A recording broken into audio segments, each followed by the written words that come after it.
Wait, no, no, no. Oh, come on. Please tell me I didn't just... Oh, you gotta be kidding me. What's wrong? I never turned the mic on. We've been rolling in silence for 3 minutes. That explains why it was so peaceful. Yeah, hilarious. Okay, it's on now. Let's try that again. You know, for some reason the audio is bad and you just need a way to clean it up pretty quickly. So here we have this interview going on. Here's what it sounds like with the original audio. Right words to say here, the right tactical things, but like really the atmosphere of leadership, right? Because like we back home in my market in Milwaukee, Wisconsin, we have like a small team, right? But then In this video, we're doing an interview.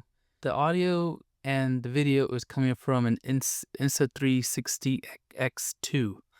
This was mounted on top of the camera. We want to clean this up. First thing we do is we extract the audio out of here. I mean, you can just do the regular clip if it's small enough, but just for the sake of, you know, having a smaller file, if we extract the audio out of here, go to settings, then go to audio only, and click next. After next, it'll extract. So I made a audio folder just so I can find it easier. It'll extract into there. And then we go over to the Adobe Podcast Enhanced Speech. Here, we just dropped the audio in there. We'll let it process.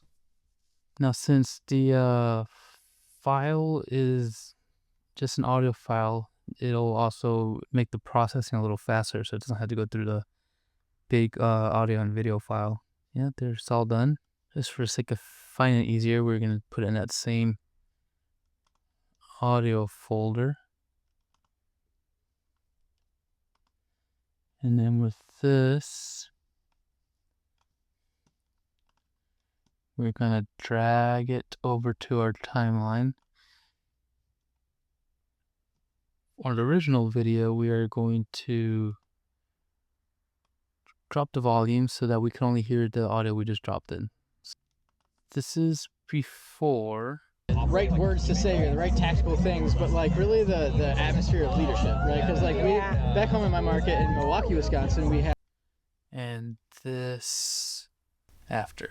Right words to say here, the right tactical things, but like really the atmosphere of leadership, right? Because like we back home in my market in Milwaukee, Wisconsin, we have. His speech was enhanced and the background sound was reduced a lot. You know, the quality becomes far more superior than it was before. And there you have it. That's how you can enhance the audio. If you need to edit this together, just combine those into a compound clip and you're ready to go.